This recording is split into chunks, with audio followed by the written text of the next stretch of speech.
नमस्कार दोस्तों, स्वागत है आपका आज के मुख्य समाचार में, जिसमें सबसे पहली और बड़ी खबर में आपको बताएंगे कि कृषि कानून के विरोध में प्रियंका गांधी की महापंचायत काफिला रोककर कार्यकर्ताओं से किया मुलाकात और उत्तर प्रदेश में किसानों ने किया प्रियंका गांधी का स्वागत।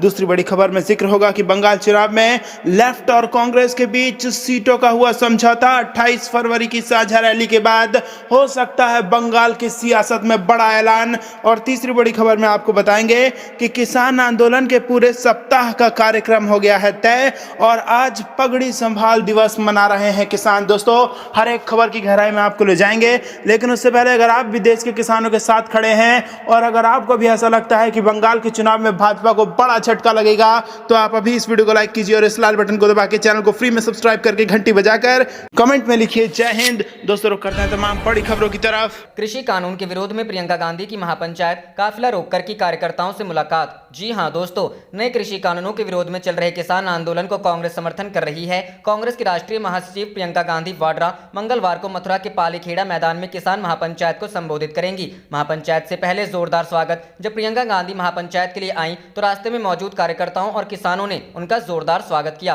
काफिले का रास्ते में हुआ स्वागत। प्रियंका गांधी का मथुरा में महापंचायत के दौरान रास्ते में जोरदार स्वागत हुआ। कार्यकर्ताओं ने नारेबाजी की। प्रियंका गांधी वाड्रा ने सभी का हाथ जोड़कर अभिवादन किया। काफिला रोककर की मुलाकात। ब्रजभूमि की तरफ बढ़ते काफिले को थामकर डीएनडी हाईवे पर स्वागत के लिए खड़े कांग्रेस कार्यकर्ताओं से प्रियंका गांधी ने काफिला रोककर मुलाकात की। महापंचायत पर जुटी भीड़। प्रियंका गांधी वाड्रा की महापंचायत के लिए पालीखेड़ा मैदान पर अच्छी भीड़ जुटी है। कार्यकर्ता हाथों में कांग्रेस पार्टी के झंडे लेकर पहुंचे हैं। मंच से पदाधिकारी लगातार कार्यकर्ताओं को संबोधित कर रहे हैं। एक दिन पहले पहुंची टीम। यूपी कांग्रेस और केंद्रीय पदाधिकारियों की टीम ने एक दिन पहले ही जनपद में मोर्चा संभाल लिया था। प्रदेश अध्यक्ष अजय कुमार लल्लू, राष्ट्रीय सचिव रोहित चौधरी, जिला प्रभारी अमित सिंह आदि एक पहले मथुरा में आ गए।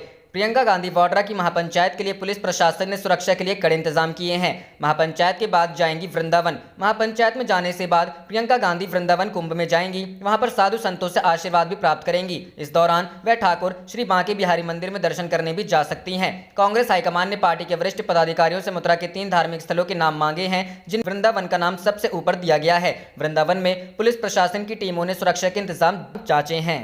रुक करते हैं अगली खबर की तरफ। बंगाल चुनाव, लेफ्ट कांग्रेस के बीच सीटों का हुआ समझौता। 28 फरवरी की साझा रैली के बाद हो सकता है ऐलान। जी हां दोस्तों, पश्चिम बंगाल विधानसभा चुनाव को लेकर लेफ्ट और कांग्रेस के बीच 7 सीटों की तालमेल का फैसला हो चुका है और बहुत जल्द इसका ऐलान कर दिया जाएगा। एबीपी न्यूज को मिली एक्सक्लूसिव जानकारी के मुताबिक बंगाल चुनाव के लिए लेफ्ट फ्रंट और कांग्रेस के बीच आखिरकार सीटों के तालमेल पर समझौता हो गया है। उच्च सूत्रों के मुताबिक सीट समझौते की घोषणा 28 फरवरी को कोलकाता के ब्रिगेड ग्राउंड में होने वाली साझा रैली के बाद कर दी जाएंगी। सूत्रों के मुताबिक तय सीट समझौते में फुरफुरा शरीफ के अब्बास सिद्दीकी के इंडियन सेकुलर फ्रंट को भी शामिल किया जा रहा है।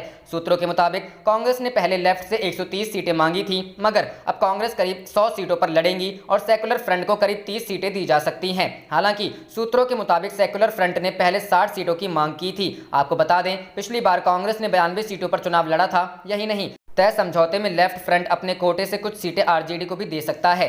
सूत्रों ने एबीपी न्यूज को बताया कि सीट समझौते की घोषणा 28 तारीख को कोलकाता के ब्रिगेड ग्राउंड में होने वाली साझा रैली के बाद अगले 1-2 दिनों में कर दी जाएंगी।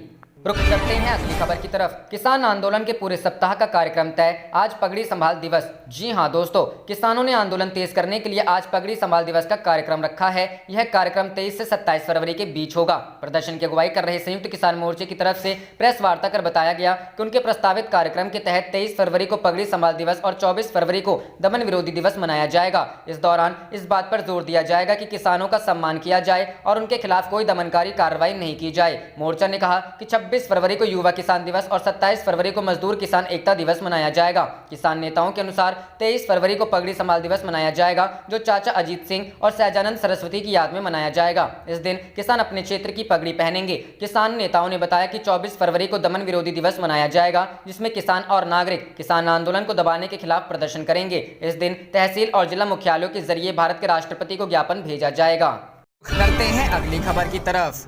नरेंद्र सिंह तोमर के बयान पर भड़के राकेश टिकैत। बोले, जब लोग इकट्ठे होते हैं तो सरकारें हिल जाती हैं। जी हां दोस्तों, कृषि कानूनों को लेकर केंद्र के खिलाफ किसानों का आंदोलन 3 महीने से जारी है। दिल्ली के बॉर्डरों पर किसान अभी भी हल्ला बोल कर रहे हैं। इसी बीच कृषि मंत्री नरेंद्र सिंह तोमर के बयान को लेकर किसान संगठन भड़के हुए हैं। उन्होंने कहा था कि केंद्र नए कृषि कानूनों के विरोध में प्रदर्शन कर रहे किसानों से बातचीत के लिए तैयार हैं। साथ ही उन्होंने कहा कि केवल भीड़ इकट्ठी कर लेने से कानून वापस नहीं हो जाते।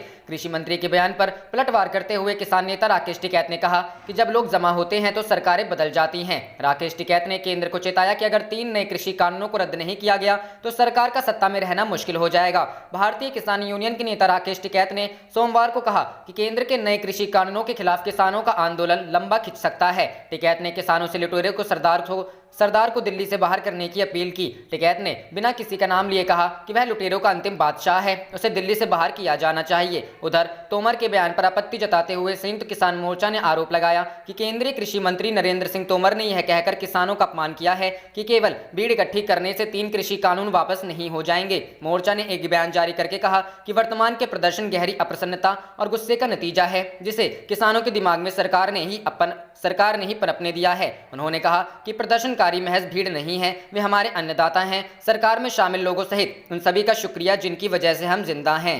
रुख करते हैं अगली खबर की तरफ। हरियाणा सरकार के खिलाफ अविश्वास प्रस्ताव लाएगी कांग्रेस, भूपेंद्र हुड्डा का ऐलान। जी हां दोस्तों, हरियाणा के पूर्व मुख्यमंत्री और नेता प्रतिपक्ष भूपेंद्र सिंह हुड्डा ने कहा है कि हरियाणा की मौजूदा बीजेपी जेजेपी सरकार लोगों का विश्वास खो चुकी है और कांग्रेस उसके खिलाफ अविश्वास प्रस्ताव लाएगी। उन्होंने कहा कि सरकार को समर्थन देने वाले कई विधायक इस्तीफा दे चुके हैं और समर्थन वापसी कर चुके हैं। ऐसे में इस सरकार को सत्ता में रहने का कोई अधिकार नहीं है। चंडीगढ़ में पत्रकारों से बातचीत में हुड्डा ने कहा कि हरियाणा एक तरफ जहां सर्वाधिक बेरोजगारी के शिकार प्रदेश में शामिल है, वहीं अब कोरोना की त्रासदी के बाद महंगाई की मार से बेहाल है। हरियाणा कभी सबसे सस्ते पेट्रोल डीजल के लिए जाना जाता था, पर आज हालात ऐसे हैं कि कांग्रेस सरकार के समय के मुकाबले लगभग 2 गुना वैट लगाकर बीजेपी नेतृत्व वाली सरकार अपना खजाना भर रही है। उन्होंने कहा कि कांग्रेस सरकार में हरियाणा में डीजल पर 9.2% वैट था, लेकिन आज तकरीबन 18% टैक्स सरकार वसूल रही है। यही हाल पेट्रोल के हैं। पूर्व मुख्यमंत्री भूपेंद्र सिंह हुड्डा ने प्रदेश की गठबंधन सरकार पर हमला बोला है। उन्होंने कहा है कि यह सरकार बेरोजगारी, महंगाई और भ्रष्टाचार बढ़ाने की नीति पर काम कर रही है। यह बात हुड्डा ने चंडीगढ़ में कही। उन्होंने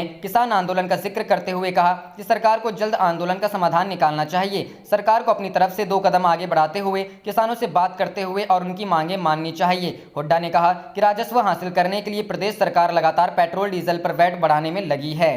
रुख करते हैं अगली खबर की तरफ। हुगली में जहां हुई थी प्रधानमंत्री मोदी की रैली, टीएमसी ने वहां कराया शुद्धिकरण। जी हां दोस्तों, पश्चिम बंगाल विधानसभा चुनाव में होने में भले ही अभी कुछ महीने का वक्त बचा है, लेकिन राजनीतिक माहौल काफी गर्म हो चुका है। एक तरफ जहां एक दूसरे पर निशाना साधकर हमले किए जा रहे हैं, तो वहीं दूसरी तरफ अलग अलग तरीके से एक दूसरे के आरोप प्रत्यारोप भी किए जा रहे हैं। इस बीच प्रधानमंत्री नरेंद्र मोदी सोमवार को हुगली जिले में जिस जगह पर रैली करने के लिए पहुंचे थे, एक दिन बाद राज्य की सत्ताधारी दल तृणमूल कांग्रेस ने वहां पर शुद्धिकरण कराया है। प्रधानमंत्री मोदी ने सोमवार को हुगली के चिंसुरा इलाके में रैली की थी। तृणमूल कांग्रेस ने वहां पर शुद्धिकरण किया और पौधे भी लगाए हैं। टीएमसी का कहना है कि पीएम के हेलीकॉप्टर को लैंड कराने के लिए कुछ पेड़ काटे गए थे, इसलिए पौधे लगाए गए। मुख्यमंत्री ममता बनर्जी बुधवार को हुगली जिले चिंसुरा में एक सार्वजनिक सभा को संबोधित करेंगी। रुख करते हैं अगली खबर की तरफ। राहुल का बड़ा आरोप, रेलवे का निजीकरण करना चाहती है सरकार, इस कदम से लाखों गरीब लोगों के लिए खतरा। जी हां दोस्तों, राहुल गांधी ने सोमवार को केंद्र सरकार पर तीखे हमले बोलते हुए कहा कि सरकार का इरादा रेलवे का निजीकरण करना है। इससे उन लाखों गरीब लोगों के लिए खतरा पैदा हो गया है जो ट्रेनों में यात्रा करते हैं। कांग्रेस के पूर्व अध्यक्ष ने कहा कि रेलवे हमारे देश का एक मूलभूत हिस्सा है। रेलवे एक व्यक्ति का नहीं, पूरे देश की है। यह लाखों लोगों को सस्ते में यात्रा करने की अनुमति देती है। मैंने पिछले बजट पर गौर किया तो पाया कि सरकार इस भारतीय संपत्ति का निजीकरण करने पर आमदा है। रेलवे का निजीकरण लाखों के लिए खतरा। मल्लापुरम में एक जनसभा को संबोधित करते हुए राहुल गांधी ने कहा कि रेलवे का निजीकरण उन लाखों लोगों के लिए खतरा है जो सफर के लिए ट्रेनों का उपयोग करते हैं। सरकार की मंशा उन लाखों कर्मचारियों के लिए भी एक समस्या पैदा करने वाली है जो रेलवे में काम करते हैं। मल्लापुरम में राहुल गांधी ने 2 बच्चियों से भी बातचीत की। उन्होंने कहा कि बच्चे देश के भविष्य हैं। इनमें से एक बच्ची डॉक्टर बनना चाहती है तो दूसरी पुलिस सेवा में जाना चाहती है। यह पुलिस सेवा में जाकर गरीबों की रक्षा करना चाहती है। वायनाड में ट्रैक्टर रैली निकाली।